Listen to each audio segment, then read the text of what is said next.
Good morning all students and welcome to my channel Vishal Kumar GK.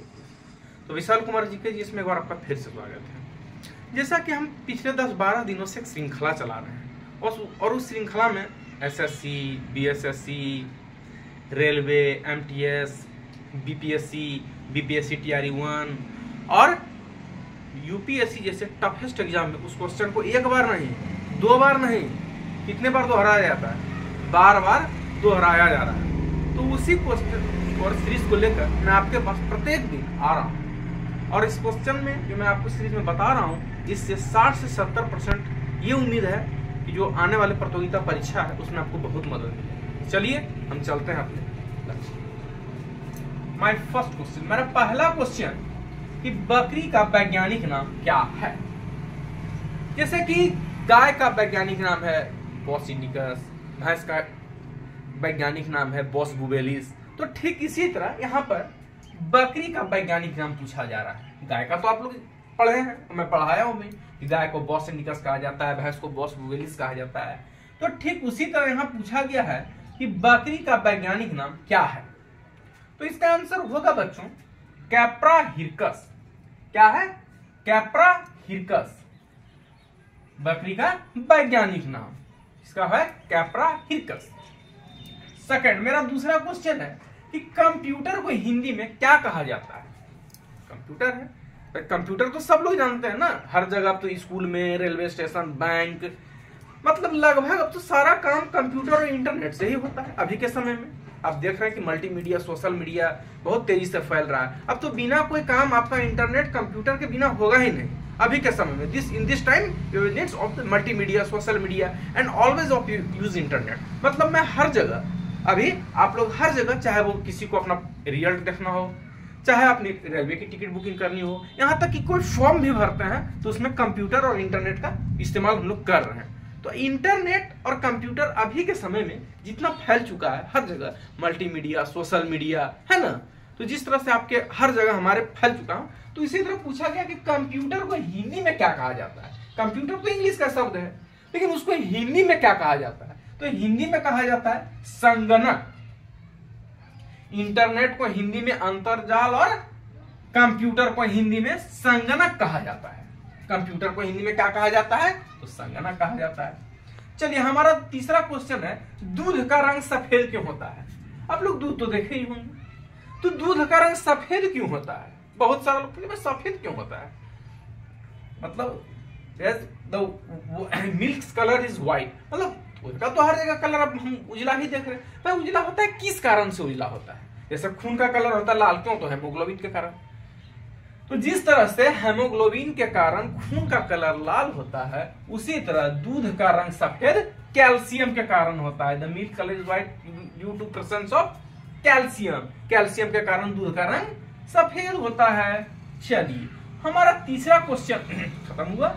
हमारा चौथा question है मानव शरीर में कुल कितनी मांसपेशियां हैं? जैसे कि हमारा ये जो शरीर है, दूसरा बनावट है, आंख है, कान है, नाक है, माथा है, और हमारे शरीर में कुल हड्डियों की संख्या है 206। हमारे जो शरीर में कुल कितनी हड्डियां हैं? 206। तो यहाँ हड्डी ने पूछा जा रहा है, यहाँ पूछा गया कि कितनी मांसपेशियां हैं।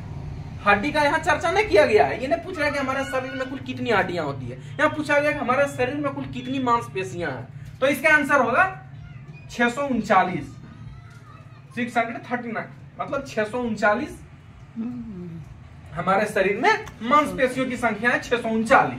चलिए, अब हमारा पांचवा क्वेश्चन है कि लाइटनिंग कंडक्टर का खोज किसने किया? लाइटनिंग कंडक्टर आखिर, तो लाइटनिंग कंडक्टर का मतलब होता है तड़ित चालक। आप लोग नाम सुने? देखते हैं कि जब बिजली गरजता है, बहुत जोर से वज्रपात होता है, तो जब वज्रपात होता है, जब बिजली चमकता है और जब वज्रपात होता है, तो कहता है ना कि उस ढलने जगह से उसको खींच लिया गया, अपने की ओर आकर्षित कर लिया गया वज्रपात को। जैसे तो खींचता कौन है? Lightning conductor. मतलब आप देखते होंगे कि जब बड़े बड़े बिल्डिंग्स में लाइटनिंग कंडक्टर लगे होते हैं ना, उससे क्या होता है कि जो वज्रपात होता है ना, आप लोग कभी देखे हैं कि जैसे बिजली चमका, गरजा, तो एक आदमी हमको कहा कि देखिए ना सर, हमको करंट का झटका लगा। मतलब ऐसे कैसे हो सकता है? लाइन तो है ना, तो ना हम लोहा को जब पकड़े तो हमको करंट का झटका लगा। तो ऐसा कैसे हो सकता है भाई? तो जब बिजली चमके तो याद रखिएगा, कभी भी लोहा या चीज को, वैसे चीज को नहीं हाथ लगाइए, क्योंकि जब जैसे ही बादल जब गरजता है ना तो उसमें बड़ा ही अजीब उसमें करंट का झटका आ सकता है। अगर यहाँ पर कोई छड़ रखा हुआ या किसी भी लोहा से बना हुआ तत्व है उसको आप छुइएगा उसमें करंट का आपको आ जाएगा।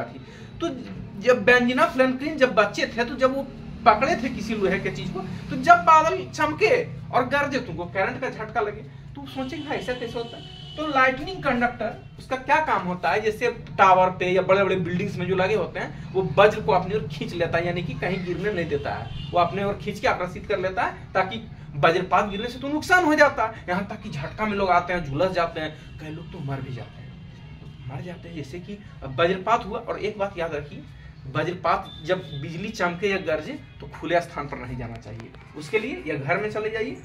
और ऐसे जब बादल गरजे या बिजली चमके तो घर से बाहर जाना ही नहीं चाहिए। तो ये बेंजीना फ्रैंकलिन इसका खोज किए थे, किसका, लाइटनिंग कंडक्टर का, जो वज्रपात को अपनी ओर खींचता है। तो लाइटनिंग कंडक्टर का खोज किसने किया, तो बेंजीना फ्रैंकलिन, वो एक वैज्ञानिक थे जो उस तड़ित चालक, लाइटनिंग कंडक्टर को हिंदी में तड़ित चालक कहा जाता है, उसका खोज यही किए थे। तो चलिए मैं फिर इस पर कभी बाद में डिस्कस करूंगा नेक्स्ट क्लास में। चलिए अब मेरा छठा क्वेश्चन है कि पीली क्रांति का संबंध किससे है। हरित क्रांति सब्जी उत्पादन, सफेद क्रांति दुग्ध उत्पादन। तो यहाँ पर पीली क्रांति के बारे में पूछा जा रहा है। क्वेश्चन में है कि पीली क्रांति का संबंध किससे है, तो इसका आंसर होगा तिलहन उत्पादन। क्या होगा, तिलहन उत्पादन को हम लोग पीली क्रांति कहते हैं। चलिए छठा सातवां क्वेश्चन में है कि अर्थशास्त्र का जनक किसे कहा जाता है। ये था मेरा सातवां क्वेश्चन। आठवां में है कि अर्थशास्त्र का जनक किसे कहा जाता है, who is the known as father of economics.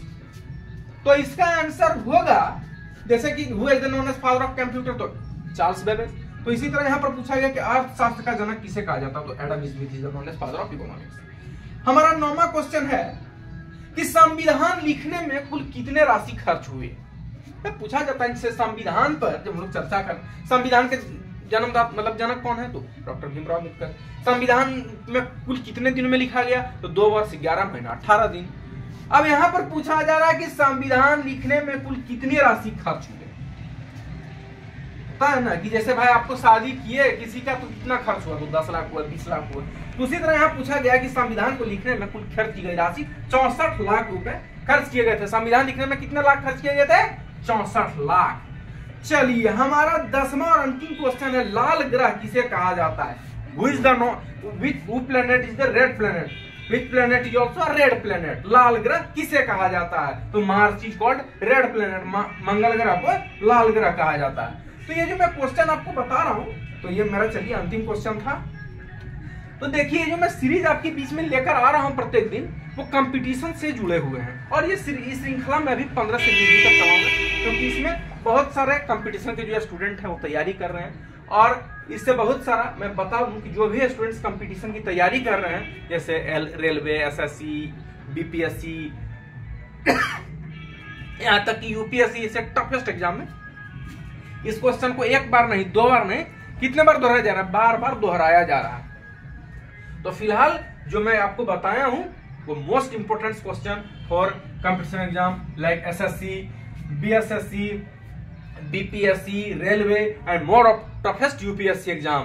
Then which question are most important in for this question, most important for competition exam in that of whose students like my channel। जो भी students competition की तैयारी कर रहे हैं हमारे channel को like करें, सब्सक्राइब करें, अपने अपने मित्रों को शेयर करें। फिर मैं मिलूंगा एक अगली नई सीरीज में एक नई जानकारी के साथ। तो फिलहाल विशाल कुमार जी के जीएस में इतना है। Thank you.